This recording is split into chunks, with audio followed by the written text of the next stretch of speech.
your mind, make the muscle work. There are certain movements that we can go through. I don't really have to think about a bicep curl to make my bicep work. It's pretty much there. But to make my back muscle work or my chest muscle work, because it's such a large muscle that attaches, like your chest muscle attaches from the anterior deltoid to the sternum, to make that muscle fiber work, the leg starts getting tired and it says, I can't do this anymore. Go tell the guy up in the brain that we can't do this. And the little guy runs to the brain and he says, we can't do this anymore. And the brain says, well, you're going to have to do it. I'm going to override how you feel, so I'm going to make you do it. So the brain kicks in. And I always tell people that, the beginners, that I'm their brain because they're not that strong in their brain to override that neurological. So making that mind work that muscle and all the way through it, even when there's fatigue. So I feel like the chest and the back muscles are two of the hardest ones to recruit neurologically. And they're trained in their mind that they have to do direct ab work, specific isolation ab work. And I try to get them to understand that we'll do the other muscle groups until I've trained them neurologically. And usually a beginner, somebody that's never touched weights before, it will take them 6 weeks neurologically to even understand what they're doing to get their body. So I tell them we're going to go at least 6 weeks, maybe even more, before I even get to abs. We won't even do abs because indirectly they're going to get their core as they're working the free weights because they have to stabilize their body. And to stabilize their body, they have to use their core.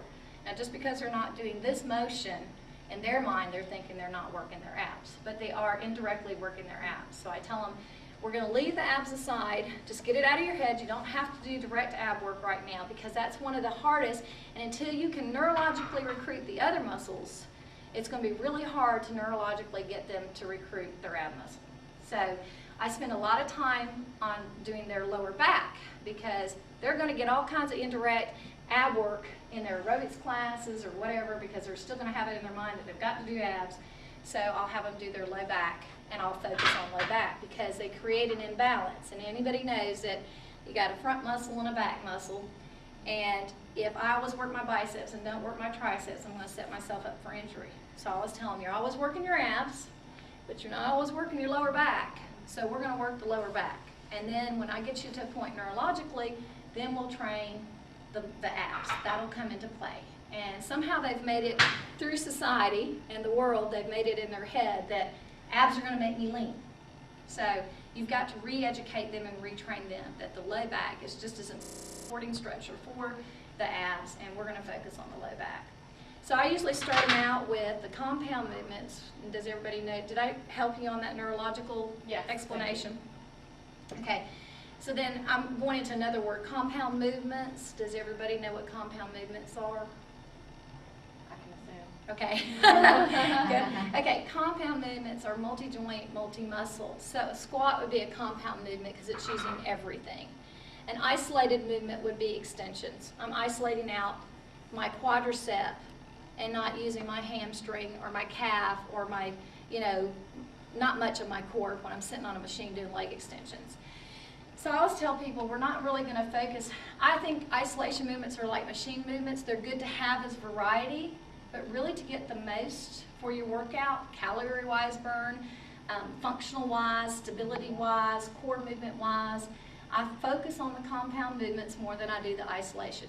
A couple times I'll throw in biceps or triceps as an isolation, but I'll do more of the compound movements. So I start with the larger movements, basically. So your lunges, your squats, as far as you're talking about legs, when women come in and they say, because they still got it in their head, they're going to reduce their thighs by doing these little things, I tell them the best bet for your legs and your overall, from head to toe, core stability is lunges. It works your balance. Squats are good. I really prefer lunges if they can do lunges because lunges work everything. You have to balance more when you do lunges than you do a squat. You do balance when you squat, but lunges to me are what I call the king of what I would like them to do. And then anything left over that they have time to do, I'll say, okay, we'll do leg extensions or throw in some isolated ham curls or something like that. But if you do lunges and squats, you're going to hit every muscle in that body besides the core and the balance, and those are components of flexibility. I mean, those are components of fitness that we need for our everyday life. And what we're trying to do is set these people up to function in their everyday life. They don't need I can't think of one isolated movement where you'd use a leg extension in everyday life. I mean, what does that produce? So I try to get them to understand it from a functional standpoint, just like a physical therapist, but only this is going to help them in everyday life. You know, lunges help you, squats help you, sitting there and doing leg extensions and indirect ab work is not going to help you in your everyday life because it's isolating out that muscle. So I try to get more of the compound, more of the balance factor in there, and that's why I like to use the free weights. And then of course you can take the free weights even to a more unstable surface once they get the stability. So I'll stick with the larger muscles, start with the back, the chest, the squats and lunges on the legs, and the glutes. And glutes are very hard neurologically to contract too. I would say it probably comes pretty close to abs to me. I mean, people can pretty well pick up back and chest, but glutes and abs are really difficult. I mean, you'll indirectly hit those, the walking lunges, but to really directly isolate the glutes, it takes a really lot of mental focus. So we'll go over here. I pretty well got compound movements in there, and the other thing neurologically when you're looking at beginners, you know, because I really didn't realize that was a problem until I started training people who had been to other trainers, and they came to me and they're like, nobody ever told me how to do that, you know, to make that muscle work. And they were like, I never felt my chest be sore. They might have felt, you know, their arms, or because they were pushing with their arms. So everything in weight training to me, when I explain it, is reversed. When you go to do a pull down, it's not that your arms are pulling it down. You've got to neurologically think your arms are hooks and your back is going to do the pulling. So they have to think in their head, I'm not going to pull this down with my arms. I'm going to hang my arms there and my back is going to pull my arms down. So neurologically, they're having to think the reverse in their mind, which is hard to do. So that's why it takes about 6 weeks for a beginner. And then you'll also get people coming to you that have been trained by somebody else, or they've been to aerobics classes and they've trained that abdominal muscle completely wrong, and you've got to retrain them in thinking how to recruit those muscle fibers and really make that fire. Okay? So we're talking about them, but I really think you're talking about me. Why? I'm going, oh my gosh, you thought it was me. Why do you say that? Just you know, because I've always thought of, you know, lat pull. I'm using my biceps, you know, at the same time. But you're I mean, primarily. are, but you know, that I've never thought to. I know. I just thought it was just kind of a. You were just going through the movement, basically, thinking, okay, this is right, exactly. And in your mind, you have to you got to think, what body part are you working? Right. Okay, well, I'm working back. Is my back really doing the movement? Really engaged. Yes, yeah, and that's what I'm going to teach you when we go over here. So let's go ahead and go over here to the free weight.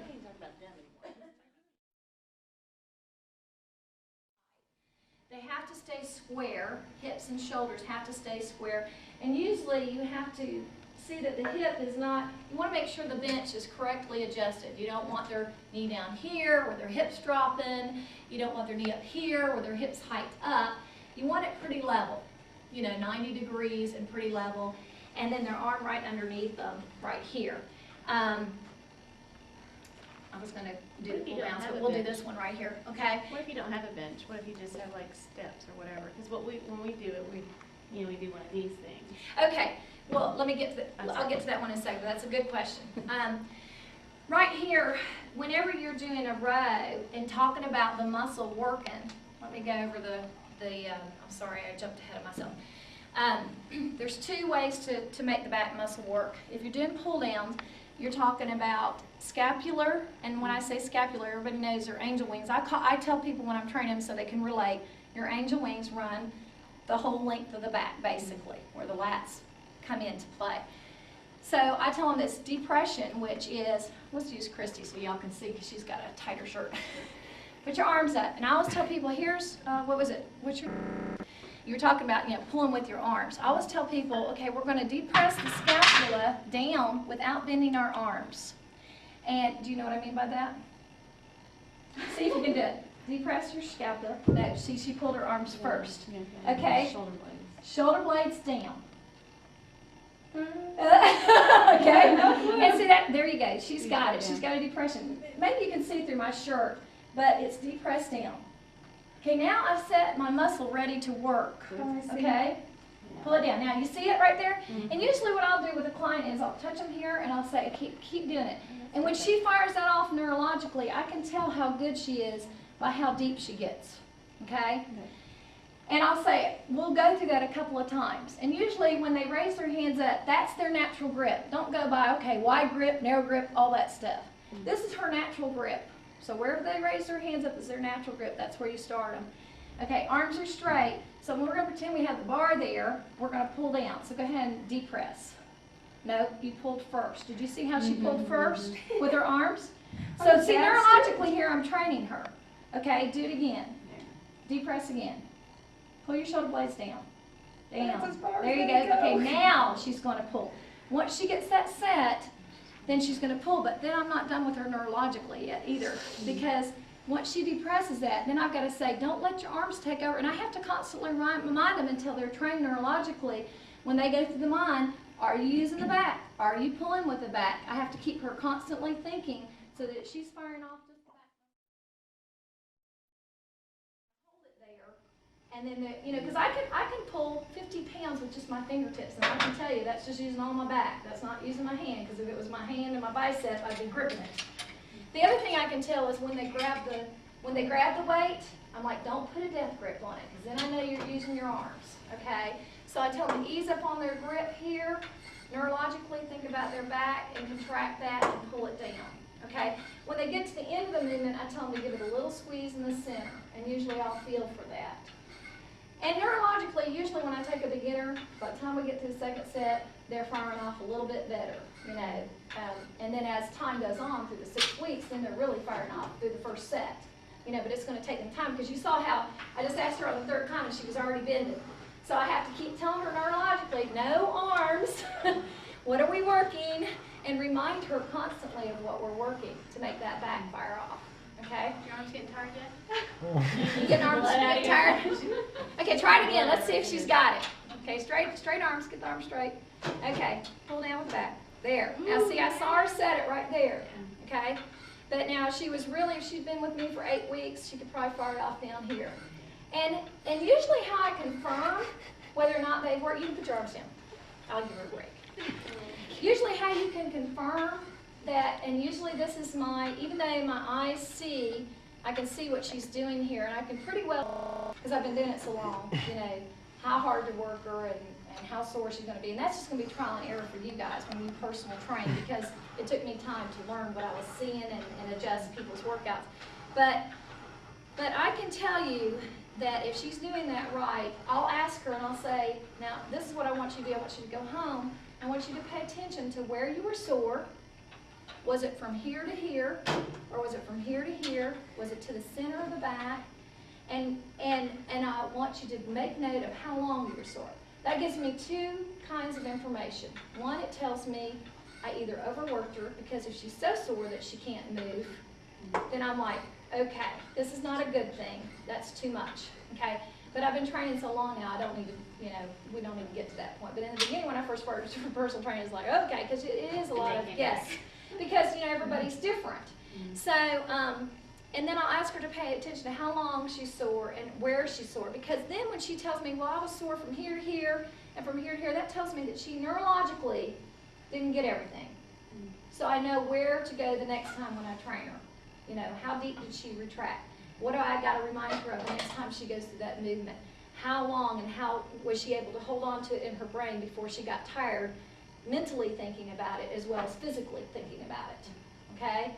So that tells me the next time what information I can have to better do. So we're talking, okay, so that's one back movement, which is scapular depression. The other one is the row, any kind of row movement. Pull down movements are scapular depression. Rows are different, whole nother ball game. It's scapular retraction. So, can you do retraction? I'm gonna give her another one. Straight arms out, we got a row. Okay, so here again, we're not using our arms. I'm gonna ask her to pull her shoulder blades back. There you go. See, and most people pick up this one easier than they will, depression. Okay, so you got them retracted. Now, here's the key when you're doing a row. is to keep the blades set down. I see some people scrunched up like this and trying to row. Okay, so I always tell them to depress first and then retract. Okay, so she set her blades down, depress. Okay, now she's got them set. Now she's going to retract, but she bent her elbows. So going to retract. Okay, now she's set up to do a row. Now when she pulls, I want her to think in her mind to pull with this muscle and not these arms. Okay, so that's the hardest part, really, because they can get this, but when they start to pull, man, the arms come in, you know, and then they don't think neurologically with the back. Okay, and the same goes true with everything. I'll ask her where everything's sore. Now, the easiest position to put them in as far as a beginner goes is this position as far as a row goes. Okay, this is the hardest position. I would put somebody in this position, you know, probably 6 to 8 weeks out. I would probably put them in this position sitting on a machine or cable machine and rowing and getting it. Because when they're sitting up vertically, it's a lot less challenging than being in this position, because you've got body alignment to think about here, you've got ab structure, you've got low back that's got support you, plus you're neurologically having to think about this, okay? So, and you're all here. Every bit of it's against gravity, so you're going to have a tendency to use more of your arm to get it up, okay? So I'll put them on a machine first in that position as far as a row goes, because they don't have so much neurologically they have to think about. You know what I'm saying? I've taken out 2 of the things that they have to think about, which is, okay, abs tight, low back tight. You know, I took all those away from them and gave them a supporting structure to be on. And that's where machines come into play, because if I train somebody and I see neurologically that they're not ready for it, then I'll go back a step. I'll say, okay, let's go back to the machine. Okay, let's get this first in your mind, and then we can add the other factors of stability or unstable surface, you know, to get it, because they have to be trained neurologically to get that muscle to work. So the row in this position would be, okay, I've got my shoulder blades down, okay, and the other thing is head alignment. You're talking about everything body alignment, because they're going to have a tendency to do this, okay, or drag their head down like this, so I have to constantly remind them, you know, head in line with the spine, retract, pull and squeeze, and then release. Okay, so a lot of times when I'm training them, I have to remind them, you know, even on the pull downs, they'll arch their head back, or they'll arch their head forward, and I'm like, okay, where's your eyesight? Is it in line with the whole body, looking at it head to toe? And let's go over there, and let's do that one real quick so I can tell you about the head alignment on the pull down. So if we're on this machine, shoulder over hip, knee looks pretty good, slightly lower than 90 degrees, okay? Then I'm going to guess at a weight, let's just say 20, probably 20, maybe 30, probably strong. But we've got to get you neurologically, you can track that back. I hope I can do the 20. Okay, usually I have to tell them again to reach up where just naturally they reach up. So she's going to naturally reach up. So that's her natural grip. And since I'm training her, you know, I'm going to grab the bar just so I make sure that she gets it right. Okay, wait. Now, even though that's her natural grip, I still want to make it a little even here. Okay, so I want to make sure it's fairly even. Okay. Now I'm just going to ask her to retract or depress her shoulder blades without pulling. See, she bent her elbows already. Neurologically, she's still ready to pull. Okay, so depress. I can't do it anymore. That's just the first okay. Go. Do it again. Did you see it? It was a slight movement there. Okay, and if that's all she can do, that's all she can do neurologically. But we'll get to later on. It'll be deeper and deeper. Okay, so that's okay. Let up. All right, do it again. Okay, let up. All right, now do it again.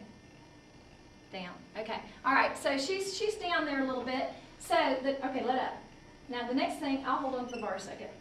The next thing I'll tell them is when you get ready to pull, and here's where the head alignment comes in, I'll tell them to slightly arch their low back, keep the sternum up, because the bar wants to be here when you complete the movement. It wants to be here, and a lot of times what I'll see people do is pull it down here to the boobs, okay? And it's almost like I tell people, you want it right close to, come real close, right here to the sternum, and her head's going to be here. But what happens is when it gets that close, she's going to want to do that, you know? Chances are not really forward, but she's going to go back, because she's going to think, oh, the bar's going to hit me. But if she's going slow enough and neurologically contracting with her back, then she shouldn't have to worry about it. Okay, and then as she comes down, I'm going to tell her her elbows are going to come right by her side and come into her waist to get that squeeze at the bottom. Okay, so that's like the finishing touch. All right, natural grip. All right, there we go. Okay, so she's going to go ahead, again, neurologically. And as a personal trainer, I like to touch people because they can relate better to that. Some people might not like to be touched. You can ask them, can I touch you? But I've never had somebody tell me I want to be touched. But, I mean, you can get that one person that says, I don't want that. Okay.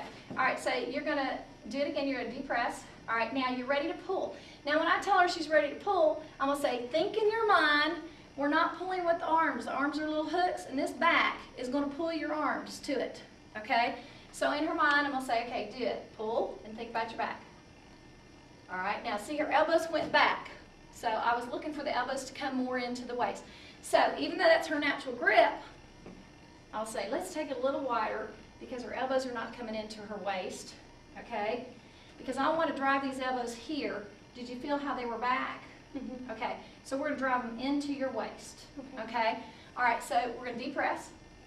All right, she did it. All right, now you're going to pull with your back. I want you to think, pull with your back straight to your, there you go. Now, that was a little bit better, and I guided her that time. Okay, go ahead and let up. All right, do it again. Now, see, did you see how she started to pull with her arm? And I'm going to stop it right there because I'm training her neurologically. No arm. I'm a beginner. I'm glad you're my demonstrator. You're doing good. All right, so she's going to depress again with the back. Did you get it? Mm-hmm. Okay, do it again. Let up. All right, let me see it again. All right. Do it again. Deep breath. Good. All right, that's good. Now you got it set. All right, now your back is going to pull the muscle. So in your mind, I want you to think, pull with your back. There. Okay, and then she's going to give me that squeeze at the end. Okay? All right, do it again. That is hard to do. Yeah! I'm like, gee, I've never done it this way before. Most people haven't because, like you said, they've trained with their arms. I think you and I are on the same page.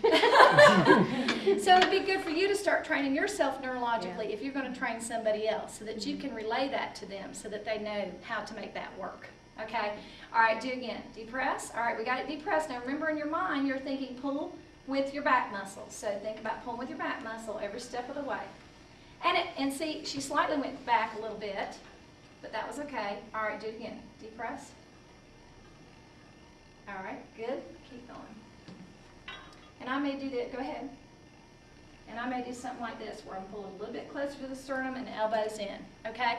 And I may let her to keep, she's going, I may correct her and I'll keep reminding her, what are you pulling with? Are you pulling with your back? Because anywhere in this movement, she may just let her mind go somewhere else and I'll be like, are you pulling with your back? Oh no, I forgot all about it. I just started going through the movement, okay?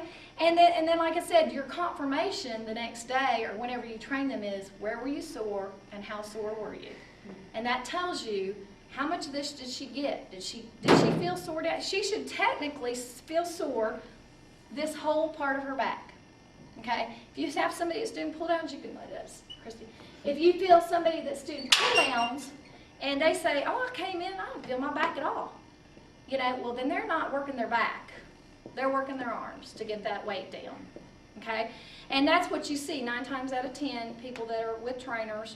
That's what I said. I had a lady come to me one time and she said, well, it wasn't the back muscle, but she said, I never had anybody tell me how to contract my chest muscle. You know, all the time I was training, you know, I never knew that my chest, well, if you're working chest, then your chest muscle should be sore, not your tricep and not your forearm. It should be the chest. So back muscles, easier, a little bit, well, actually, I would put chest probably the easiest, back the next, if I had to label them myself.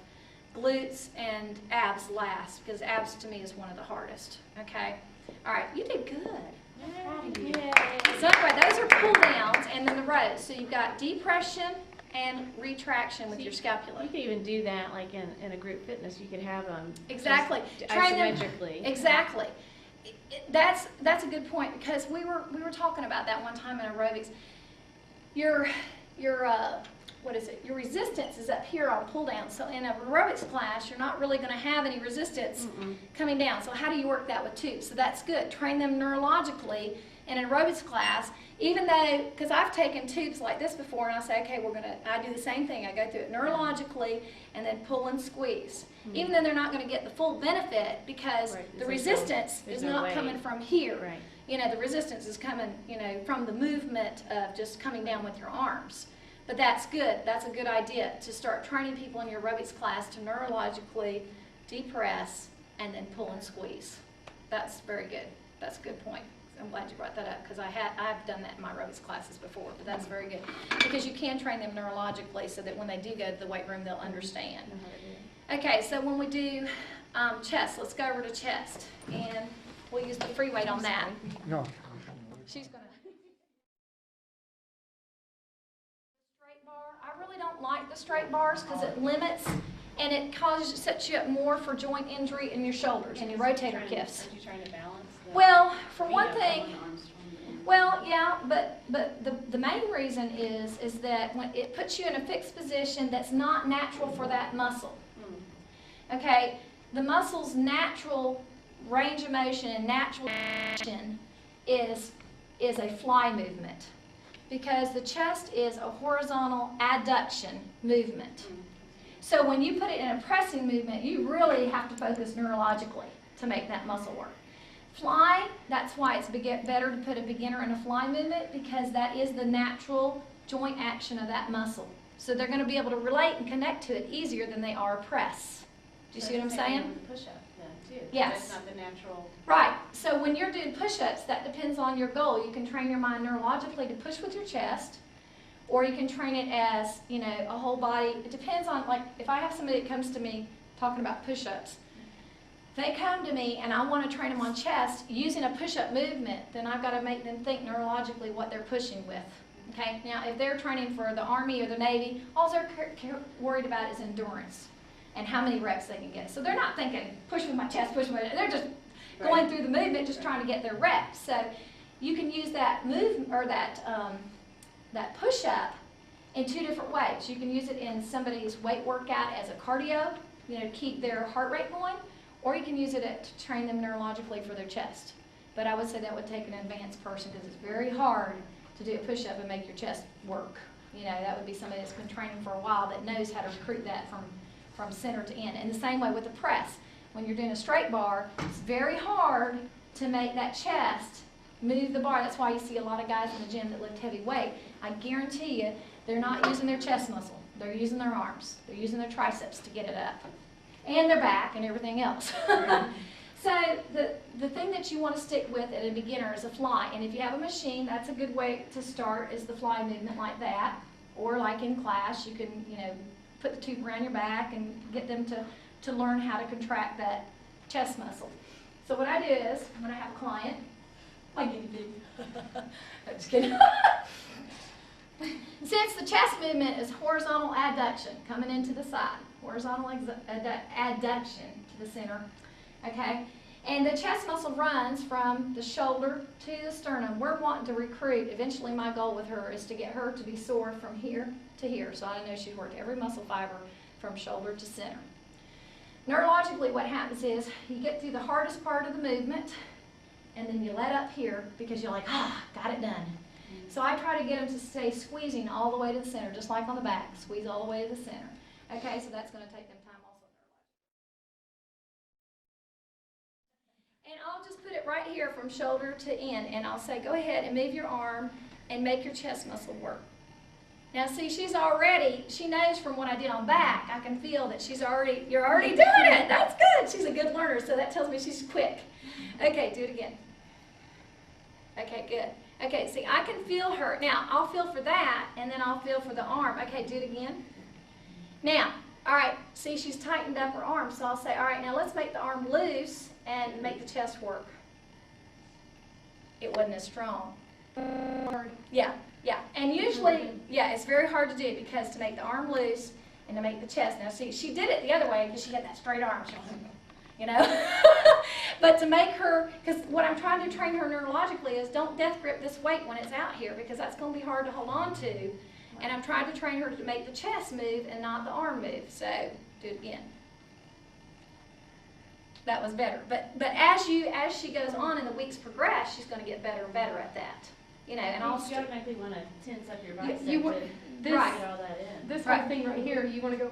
that's right. And you will, especially when you have the weight on the end, you'll have a tendency to tense it up. So sometimes what I might do is when I have them in that position is shorten their range of motion.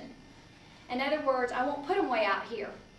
Okay, because, right, I'll start them in closer because I really want them to make that connection from here to here. So I'll start them in closer. And then as they get better neurologically, I'll take the weight out here because it's going to take a lot more anterior delt to get through the movement out here than it is here because I've already taken some of the delt out. And what happens is in chest, just like any other muscle group, this one that's the closest to the resistance is going to get the most work. And so by the time they get here, they're fatigued mentally and they're fatigued physically, and they let up on the center. So they're going to get indirect work, so I don't worry about shortening it to begin with. We might shorten it right here, where I can get the start of it right here, because they don't need that big stretch to begin with. Now, eventually you do want to move them to that, because if you don't, you're setting them up for injury, because you don't want to ever just continue to stay, unless they have a shoulder injury or something that you're working around modifying an injury, you know, then you've got reason to do that. But you don't want to keep having them there. As they develop neurologically, you want to get them out here because you want them to get that stretch and they get stronger at pulling it in, okay? So did y'all feel that on yourselves? Because I can have you come over here and feel me and feel the difference. Do you want to come touch me to see? Or you think you've got it in your mind how to do it? Have y'all got it neurologically? So when she comes back to me, I should say, were you sore from here to here, or from here to here, or wherever you sore? And if you're training them right, they should come back and say, God, I felt even in the center right here, and I've never felt that I'll before. let you know tomorrow. Well, she hadn't taken the weight yet. You just did the regular. Yeah. Okay. Sore. So what I'm going to do is I'm just going to lay her down and go through the movement. And usually what I'll do with a beginner on the chest movement, when we're talking about flies, like I said, I'll stay away from presses for a while until neurologically they're trained to get that weight up. So we'll stay with flies because that'll get the whole muscle. And you can always vary whether it's a flat bench fly, it's an incline fly. But for women, I like to do the incline fly just to get that whole upper, you know, because usually, I mean, you want to target the whole chest muscle, but you know, the flat bench will get most all that muscle. The incline is going to isolate it a little bit more at the top. So I start them out with that. I start them out with the incline fly. And that bench does an incline. Here's an incline. I'm going to show you what'll be the things that you'll run across on the incline. Go ahead and lay down, Christy. I'm going to move it up one. Okay, what you'll want to do when you're putting them on this surface is they want to see themselves in the mirror. So she's looking, she's going to be trying to do this with her head. And I'm like, your head back. I'll direct you through it because here again we're talking about body alignment from head to toe. And I'm going to make sure that she doesn't push with her lower back. There again, training my eye to see. If I know she's pushing with her low back, number one, the weight's too heavy, or neurologically she can't do it. So I'm going to either lower her weight, or I'm going to, you know, probably lower the weight. I want to say either lower the weight, or tell her to press her back in more. If I know that she can handle the weight, I'll say keep your back pressed into it and make, you know, her mind neurologically get it up with this and not her lower back or her hips. And that's what you'll see a lot of guys in the gym do. Their hips are off the bench and they're pressing with their triceps and there's no chest involved in it. So let me get a weight that I think neurologically you can do, Christy. 5. 5! I was thinking either 8 or 10. I'm pretty good. I'm just kidding. Yeah, I'm pretty good about guessing on weights because I've been doing it so long about what I think she can handle. Now, she might be between 8 and 10. I'm thinking 8, but I'm going to try her on the 10 because she was pretty good neurologically standing up, contracting it. So I'm going to see what she can do at 10. Don't disappoint me, man. Don't disappoint me. Okay, so what I'm going to do is to put her in the safest position because I want to train her. See, eventually she's going to bring the weights here. That's the closest to the body in the center. It's going to protect her shoulders. We're going to turn and rotate. Oh, no, we're not. I'm sorry. We're not doing a press. Excuse me. My bad. We're not going to turn and rotate. Okay. And I'll remind them that when they have the weights here, when they come out, this weight, the further away it is from the body, the greater chance of a shoulder injury. So I'm going to tell her we're going to go down slow. We're going to shorten the range of motion slightly. I'll be right here holding you because now she's also had to use her stabilizers. Because the weight is out here and she's having to stabilize. So she's got a lot of things going on neurologically besides learning how to contract the muscle. So we'll come down and we'll be like this and she'll have to neurologically fire off these muscle fibers to bring this weight to the center without her arms. Okay? So you got it? Okay. Sure. Sure. So when her arms come out, they're shoulder height? And actually, when they come out, Yeah. actually, I won't let her go that far. But I'm just, they're just coming straight out. Right. They're not up here or. Well, I'll show you. If you want to come over here on the side, you can see, because I look at them from the side angle too. And you know, I was thinking, now see, she would be kind of iffy. I would question, I was just sitting here thinking about that. She's a little high for her back to begin with. She's so short, you're like me. I always want to make sure, and I will err on the safer side. So right here I would stop and say, because I noticed that when I was putting the weights out, I was like, I don't want to put her in that position. So I'm going to tell her to put her foot here.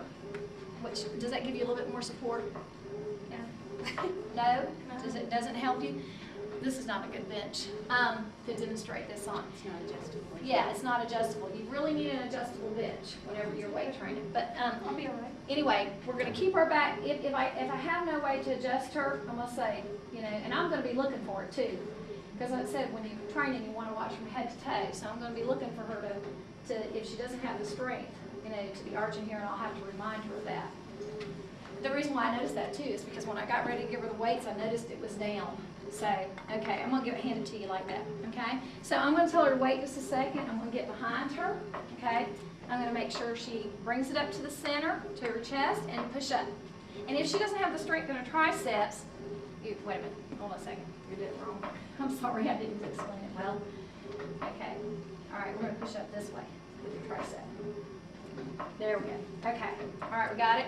So she doesn't have the strength, and the stabilizers, you know, because she's neurologically having to contract her muscle, I'm going to make sure that I can help stabilize her somewhat until I see what she can do. Okay? So we're going to go out the side, and I'm going to let her go to the side. All right, about right there is probably where we're going to stop her because you feel kind of unstable. I want you to contract and pull with your chest muscle and bring your arms in. All right? Now do it a couple more times, and usually what I'll do, and I'll tell you how I usually look at sight on the first couple of these. Okay, do it again. Contract all the way to the center. Think with your mind to the center. All right, go ahead. Now I'm going to tell her I'm going to let go, so she's on her own stabilization-wise, and then I'm going to confirm when I see with my eyes. Okay, is she getting it to the center? And I can tell you just letting up slightly right there, so I want you to hold on to that squeeze. Okay, go ahead and go on out. All right, now pull and squeeze with your chest. There. Now she's doing pretty good contracting there, and I may do it a couple more times. Go ahead, Christy. I may come out here to see how tight is she gripping with her forearms, because she's gripping a little tight there just to get it in. But she might be gripping it because she's trying to stabilize herself too. Okay? And so that might trigger my mind, well, maybe I should have gone with the 8s because, you know, she's trying to stabilize there. And she could probably handle the 8s as far as the stabilization in her shoulders. Okay, bring it back down to your center. Okay, there you go. And then whenever she feels safe there, then I'll take it from her. Okay? Let me try the 8s just to see. I'm just curious. Are we running over time here? Do you have our time? Huh? We're here till 12. Okay, we're here till 12. Okay. Do you ever, okay, you do full range of motion, do you ever slow it down, like 3 counts down and then push up on 4? Well, usually, And alternate and, you know, I don't do that as a rule of thumb, but I'll tell you what I do. I don't like specifically say, okay, we're going to do 3 counts down. I might get it in their head just to slow them down on the minimum. If I see they're getting faster on me, I'm like, slow it down just a little bit, and I may remind them about 4 counts up, 4 counts down, you know. Because what you're trying to do is get them to use the muscle and not the momentum, which you know that. So So I may remind them of that if they, especially if I'm doing a circuit workout, because a lot of my women like to lose weight. So what I do is I put them on the treadmill for a minute. A lot of you women like to. A lot of you women. Yeah, oh, there's very few. Yeah, that's true. That's good. So what I'll do is put them on the treadmill for a minute, and then I'll switch their mindset, which is even harder neurologically, because they're in this go, go, go, their heart rate's up, they get over to the weights, and they're like, you know, because they're breathing so heavy, and I'm like, slow down, let's think about the muscle, let the heart rate recover, and get them in that neurological, you know, thing. And so at that point, I might remind them, 4 counts down, even though you're breathing at, you know, a pace of, you know, I want you to go 4 counts down and remind them of that. But as a rule of thumb, when I'm just weight training, I don't say 4 counts down unless I see them speeding up, then I'll remind them. I'm a little weak in this arm. I broke my arm. Oh, thanks. That's right. I never told you that. Yeah. She needs to know that up Yeah, front. see, and well, I'm glad that she mentioned that. That's a good point, because usually in my consultation, and you should be doing that anyway as a personal trainer, I take a health screening evaluation. If there's any injury that they have or have had in the past or that they have now, I need to know it so I know how to modify the workout. And talking about shoulder injuries, you know, I would not put them with a heavier weight. I'd shorten their range of motion until we saw. And if there's anything their doctor is limited to, I'm like, if they come in and I say, is there, you know, if they have an injury, I'm like, is there anything your doctor said that you cannot do, especially if it's related to neck or back? I need to know about it now, because I need to modify it. We can work it, but there's a way to modify it, and I may take them down to a physical therapy level, you know, to get some strength in them. It won't be, because I did have a lady that came to me that had to have complete knee rehab surgery. I mean, she had to have complete knee replacement surgery. See how her shoulder's doing and that neurological holding that stabilization, okay? So we're going to do it again. Go on out. And I know she can handle the 8s if she handled the 10s, so I'm not too concerned here. All right, now pull here with your chest. Okay, that was good. Do it again, and I'll tell them to keep going. When you get out here, we're going to think about the whole muscle, so you're going to move with the chest. The chest is going to pull your arms. Now, that one was better neurologically. And usually what I'll say to them is, if I know it's better neurologically, I say, do you feel the difference? So they can make that connection in their mind that that one was good and the other one wasn't. Did you make that connection when I said that? Mm-hmm. So then that trains your mind to think, okay, now I know what's right neurologically. Okay, so go ahead and go again. All right, make that connection all the way. And that one wasn't as good. Did you tell the difference? Yeah. I could tell what she did was she started it good and she let it go and then she picked it back up. Is that how it felt to you? Yeah. Okay, because what sometimes they'll do is they'll start it somewhere, they'll lose it fatigue-wise or mind-wise, and they'll let up and then they'll get it back again. And that's what she did on that one. But the one before that, she stayed focused all the way. Okay, go ahead, do it again. All right. Connect it all the way. Pull all the way with your chest, all the way, all the way, all the way, all the way, all the way, all the way. Good. Better. Did you feel the difference? Mm-hmm. Okay, do it again. And I may see, go ahead, do it again. She's not connecting out here as much as you are as you get towards the center. And I can see probably because she's dropping her arms forward. That's what I noticed, okay? Yeah. So you can see that from the side. She was right here, okay? So I corrected her up here. Okay, go ahead. And you don't want to be behind your head, about right out there, Christy. Okay, go ahead. Pull. Better. Did you feel the difference? Mm-hmm. Okay, do it again. Go do one more. Squeeze hard with the chest. All the way with the chest. And don't let up on it. Hold it. There you go. Good. That was good. And then I'll pull it down. And then, you know, get the weights from her. So the weights are supposed to be that high? Huh? The weights are supposed to be up here? Well, Like at head circumference? you're at an incline. What if you're laying down on a step?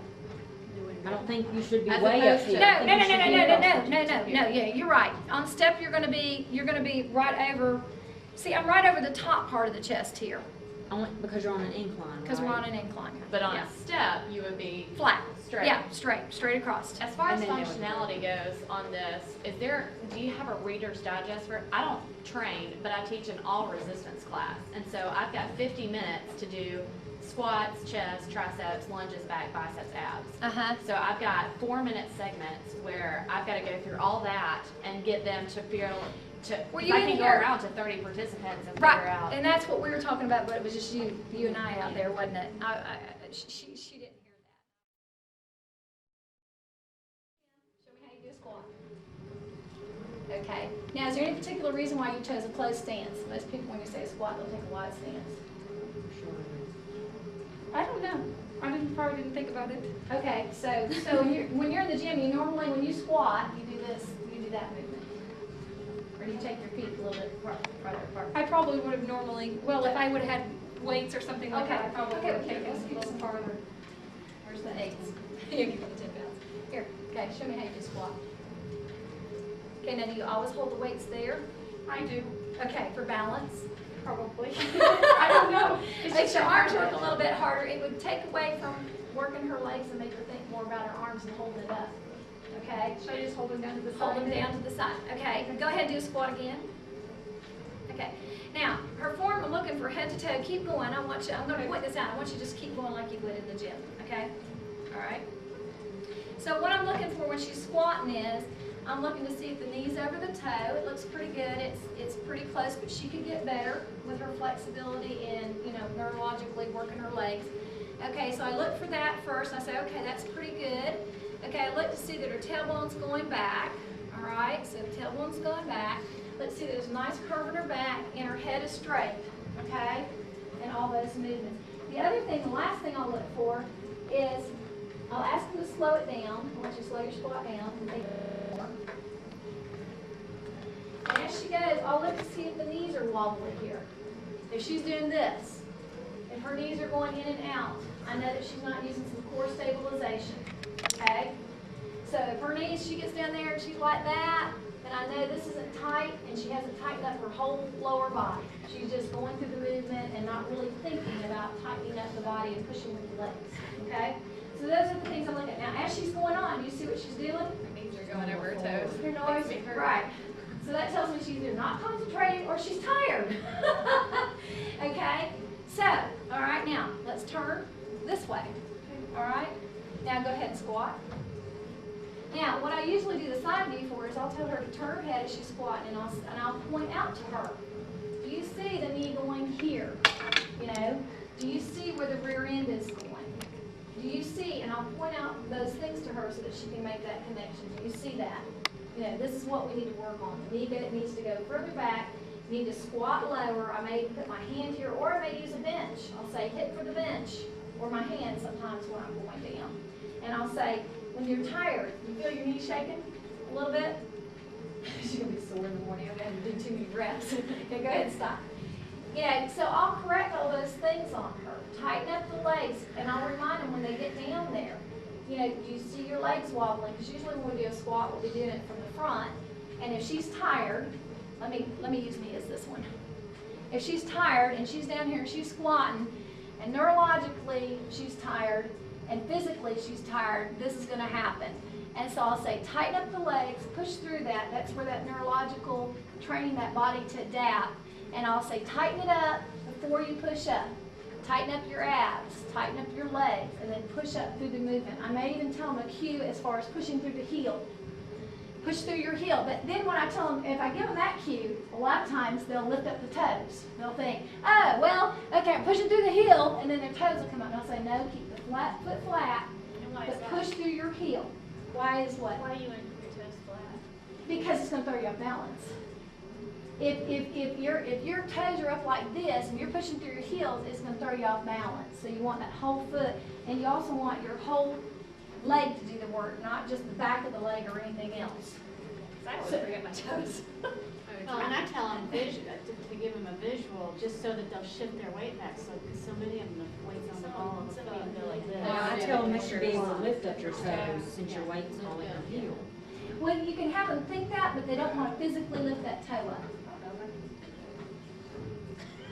Yeah, you can. Yeah, that's good. But you might not be able to go as deep that way until you get, and a lot of times that'll also cue me into something else. If they can't do that, that might ring a bell in my head that their hamstrings are extremely tight. Okay? If they can't get down very far, they've got some extremely tight hamstrings. They should be able to go down and do this and keep that whole foot flat. They should. I mean, I'm just saying, not with weight. I wouldn't put somebody with 100 pounds on their back in this position. Okay? But down in that position, keep that foot flat and push up with that whole leg. And that doesn't stress out the knee? to go there. I'm Very sorry. good. I'm glad you're bringing up these things because I think that's good. I apologize. No, I'm just laughing because I'm thinking that's the way I used to think. Depends on who you're training. Here's AFA's guidelines. Who are you training? What are you training them for? It used to be, back in the 80s, they'd say no further than 90 degrees. Yeah. Okay? That's good. But what if you have, let's think about this from a functional standpoint. Okay? And like I said, I'm not talking about putting 90 pounds on their back and having to do that. Okay? But let's think about this from a functional standpoint. Let's say that your 70-year-old grandmother is in a couch where the couch cushions are worn out, and she's got to get up out of that without using her upper body. Now that means her hips are going to be slightly below 90 degrees. How is she going to get up out of that position? Okay? So if you want to think about it from that standpoint, from a functional standpoint, there's good uses for that. Okay, now, would I put somebody with 200 pounds on their back in this position? No, because that's going to stress out their joints. Okay? But you think about a lot of the other countries where they sit in that position, you know, for long periods of time, but they've trained their muscles. And two, you're training your muscles to get up. You're not training the joint to get out of that position. And when I'm in this position, I'm not going to let my legs relax and let my joints take over. I'm going to contract my glutes. I'm going to push my heels into the floor, and I'm going to use my muscle to get me up. So talking about a functional standpoint. Now, like I said, would I give her 15 pounds and tell her to do that? Or 20 pounds? No. But she needs to know, you know, but that also is a good test too, to see how tight their hamstrings are. If they can't go this far, then I know they've got some hamstring issues, and we better be stretching hamstrings to get them to be able to do squats and lunges. And also hip flexors get tight. Women have tight hip flexors, and especially if you're a runner, or you have any of your clients that are runners, and especially men, tight hamstrings. And they're not going to do squats, they're not going to do them right because their hamstrings are pulling on everything that ties in their back, and they're not going to get what they need out of a squat.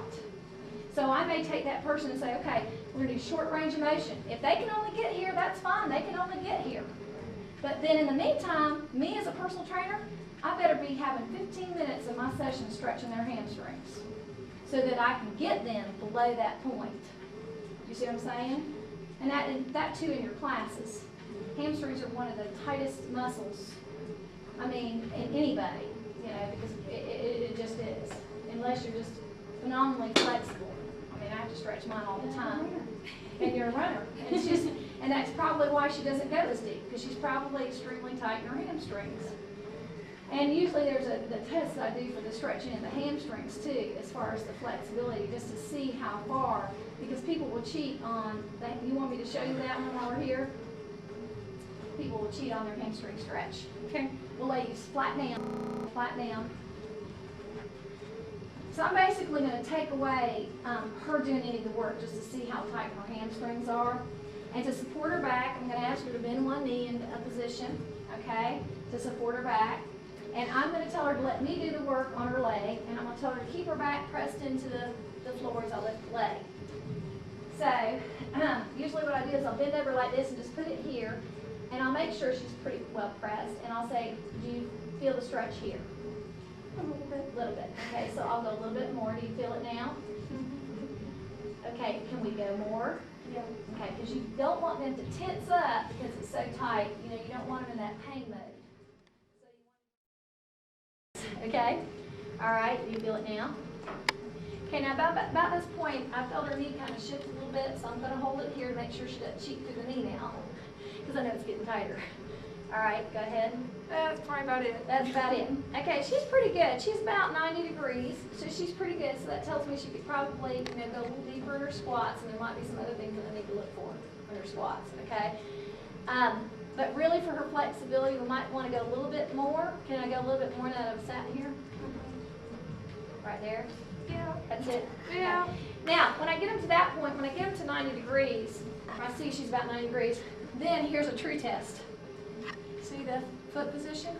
Now, if we put her in a standing position, wait, we're doing squats, and I put her in a standing position, do you see how she would shift to not using the whole foot? Okay, because she's tight in her hamstring.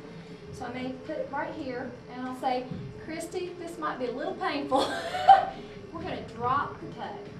Now do you feel the stretch more? Yeah, definitely. Because that tells me she's really tight. That may be why she's not getting out of her squats. I'm suddenly wanting to sing Burn Baby. Okay. So we might go, I might say, okay, well, we're going to start here. All right, that feel better? You feel the stretch, but it's not killing you. Yeah. Okay, so I might say, okay, we're going to start with working dropping the toe here. Okay? And work on her flexibility, because that's not quite yet 90 degrees. I'd really like her to be up here with the foot down. Or not down, but parallel. Okay? So that tells me that we got a little bit of hamstring work to do, a little bit of flexibility in the hamstring to get better at the squats. And that's very important. And, you know, a lot, you know, talking about components of fitness, you know, you're talking about 50 minutes in a class. Let me tell you something. I have learned in training imbalance, you know, and I have changed even my aerobics classes that I teach now. We do a 20, 20, and 20. And I make them stretch for 20 minutes. And 20 minutes cardio, 20 minutes. And the 20 minutes of cardio is cardio and strength together. So it's fast, fast, fast. And then we do 20 minutes of a stretch and 20 minutes of slowing down and breathing and getting the balance of all that. And usually, well, you'll see that in my class today, the fun and functional, where you'll be able to see.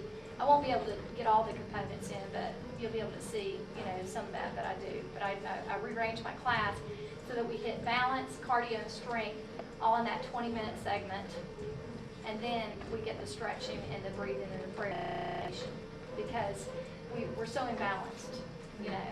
And it's hard for me with clients to get them to realize that the stretching is going to benefit them in the long run because they're going to be able to do better at their squats and lunges. But it's taking that time out of their workout because they're thinking, oh, well, I came in here to pay you to weight train me, not to stretch me. But they don't understand that component that needs to be incorporated, and that's our job to help them understand that. All right, you did good. Hamstring stretch. Okay, so once you see how I do this, don't look at me as an instructor because mainly participants in aerobics classes, they've always got to be looking at the instructor. I'm like, just listen with your audio, listen to the count, the tempo that I want to do. But once you see how to do this, don't be looking up at me and seeing how to do it because you know how to do it. Just keep listening to my voice. Okay, so you're going to lift up with your low back. All right, you're going to keep your feet to the floor and just lift up with your low back, keeping your head just like that. So you're going to lift from here. No, lift your body. I'm sorry, I didn't. I'm like, I have no clue what I'm supposed to be doing. Okay, I'm sorry, I communicated it wrong. Okay, I want you here. Show you me better to where to show. Yeah. Okay, so we're down like this. We're going to lift. That's not a high lift. Okay, Oh, and okay. down. All right. Yeah. All right, so we're going to lift. There you go, and down. Okay. Now, depending on people's arches and their flexibility, she may be able to lift a little higher, you know, and she is higher than I am, you know, that I did. Okay. Now, as she keeps going, you want to keep looking, keep going, Christy, that she doesn't keep pulling her head back. She wants to be, her eyes should be right here on the floor, looking down. Okay. Now, that would be the one level that you would start out. That's beginner level. The second level would be go ahead and lift legs and upper body. Go ahead and lift both at the same time so you're like a dolphin. All right. Up and down slow. And she's got good form there. All right. Now, let me show you the second level. After they've gotten this, and I guarantee you, if you do, because most people don't work their low back, you do, and I've even done this in aerobics classes, you do one set of 15 of these or 2 sets and they're dying. You're like, oh, I can't take it anymore, it's burning. All right, now come up to all fours, hands and knees. The second level is opposite arm, opposite leg. Okay, here again, I'm not looking for her, and I'll tell them, I'm not looking for a high lift. I don't need this, because we don't need the glutes and all this other stuff. I just need where she's going to feel her low back. And usually what I'll do is stay on one side, and I'll say do 12 reps. So bring it down and then up. 12 reps. And the whole time she's doing that, this is working, this is how you can tell them. You're indirectly working your core here. You have to stabilize, you have to balance. You know, you have to do a lot here with the core as well as the back. And it may not, you know, in their mind they're thinking, I got to do abs. Well, they're doing a lot of ab work here. And I'll explain something that I did with a friend of mine that I'm personal training right now. She said, I never knew it could be that hard. Okay, so we got that one, okay? So then I'll have them watch the other side, okay? But we don't have to go to the other side. Okay, now if they're really good, do you have pretty good back strength? I think so. Okay, well, I mean, you don't have any back I carry problems, my right? kids around on my back all the Okay, time. you don't have any back problems, right? Okay, all right. Now, if they're really good, and they really, I feel like they can handle this, you really have to be careful on, because, a couple of reasons. One, it's gonna give them more to lift up because they're gonna have to use their body weight. And I've even done this in a step class before. Put the step on 7 or 8 risers, because when they see that, they come in, they're like, no, we're not stepping on that, are we? I'm like, no, we're using it as a prop, we're using it as a prop. Okay, what I'm gonna have her do is get on this bench, okay, and put, now depending on how good her back strength is, I may start her right here so she's not lifting much of her torso. But if she's pretty good, I might put her on her hip, okay, and I'll say, put your hands here, and I'm gonna straddle her and get on her legs, and then she's gonna do this, basically. She's gonna go down, and she's gonna lift up right there, okay? So, go ahead. Now here's where you have to be careful, it's a personal trainer. Okay, I do this already, do I? You do? Okay, well, But we have a machine for it though. Right, okay, well, I'm talking about personal training if you don't have a machine. Now, I don't want you to use your own mind. I'm gonna use, I'm gonna show them as a personal trainer. Yeah. Okay. Sit on it. What I'm gonna do is sit on her, but I don't wanna sit on her knee joint. And I stress people that in class, when we do this in class, I'm like, be sure you're sitting here, okay, so that you're not on the joint, and that your weight is distributed back here. So I'm gonna straddle her on her thigh, okay, and I'm gonna lean back. Now, I'm not on your knee, am I? Okay, I'm gonna hold her here. I've got my balance because I'm leaning back. Okay, Christy, go ahead and cross your arms, and I'm gonna watch her in the mirror. There, perfect.